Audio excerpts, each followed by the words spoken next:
Dictation start होगी 3 second बाद। Start. महोदय, सुप्रीम कोर्ट के 4 जजों ने जिस तरह के सवाल उठाए वह न्यायिक संस्कृति के विरुद्ध ही है विराम। सुप्रीम कोर्ट के ऐसे कई फैसले हैं जो मिसाल कायम नहीं कर पाए। इनमें न्यायाधीश कर्णन को सजा व न्यायाधीश काटजू को अदालत में हाजिरी व फटकार का मामला शामिल है विराम। ये दोनों प्रकरण सर्वोच्च न्यायालय ज़्यादा संजीदगी से निपटा सकता था विराम। रोस्टर प्रणाली जो सर्वोच्च न्यायालय व उच्च न्यायालय में मुख्य न्यायाधीश के पास होती है विराम। सभी न्यायाधीश बराबर होते हैं क्योंकि वे संवैधानिक पद पर हैं विराम। मुख्य न्यायाधीश न्यायाधीशों को काम बांटते हैं, उसे ही रोस्टर बनाना कहते हैं विराम। यानी कौन न्यायाधीश PIL सुनेंगे व कौन फौजदारी, दीवानी अथवा टैक्स के मामले विराम। यह बंटवारा मामलों की लंबितता, न्यायाधीशों की क्षमता, उनका विशेष ज्ञान आदि ध्यान में रखकर होता है विराम।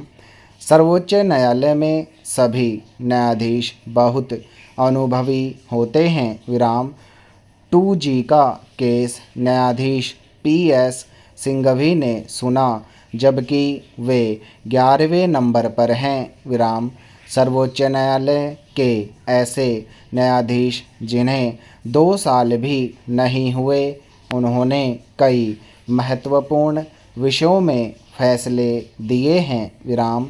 वरिष्ठ अधिवक्ता शांति भूषण ने जिस याचिका को इस विवाद का कारण बताया है वह मेडिकल कॉलेज घोटाले से जुड़ी थी विराम।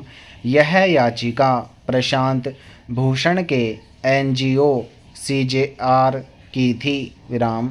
उसी वक्त अधिवक्ता कामिनी जायसवाल ने उसी विषय पर याचिका प्रस्तुत की विराम, जो न्यायाधीश चेलमेश्वर के यहाँ उसी रोज लगी विराम। उन्होंने ये मामला पात्र न्यायाधीश की पीठ को भेज दिया विराम। ये मुख्य न्यायाधीश के विशेषाधिकार का क्षेत्र था विराम। वास्तविक रूप से CJAR बेंच हंटिंग का दोषी है विराम।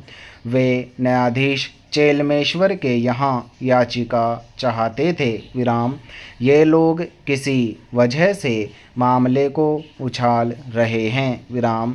आज देश भर में हर शहर राज्य में कुछ तथाकथित एक्टिविस्ट, जिसमें कई अधिवक्ता भी हैं, कई कारणों से जनहित याचिकाएं लगाते हैं विराम।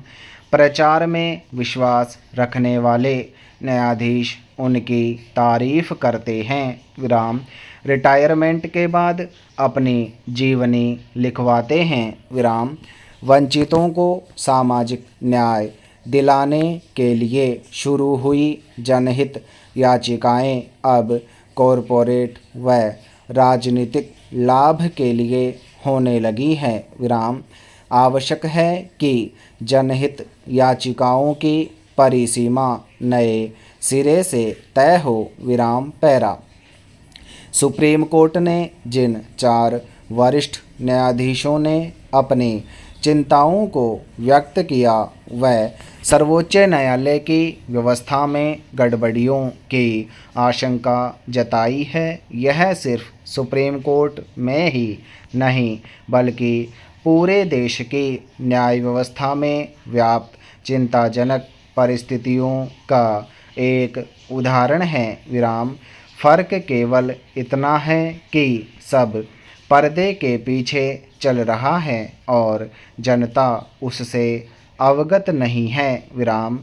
इस संदर्भ में बातें खुलकर सामने आ गई हैं। विराम। इन 4 साहसी न्यायाधीशों ने अपनी आत्मा की आवाज़ सुन निर्णय लिया कि जनता, जिसे अक्सर न्यायालय के द्वार खटखटाने पड़ते हैं, को मालूम होना चाहिए कि क्या चल रहा है। विराम।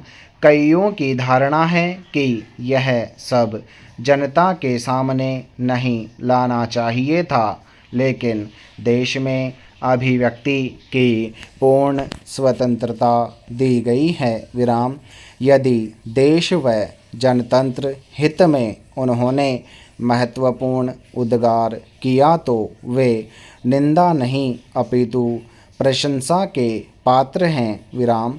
3 महत्वपूर्ण मुद्दे जो इन 4 सर्वोच्च न्यायालय के न्यायाधीशों ने उठाए, उनका समाधान न्यायपालिका के हित में है। विराम। पहला, ऐसा क्यों हो रहा है कि सारे राष्ट्रीय महत्व के मामले एक ही जूनियर जज को दिए जा रहे हैं। विराम।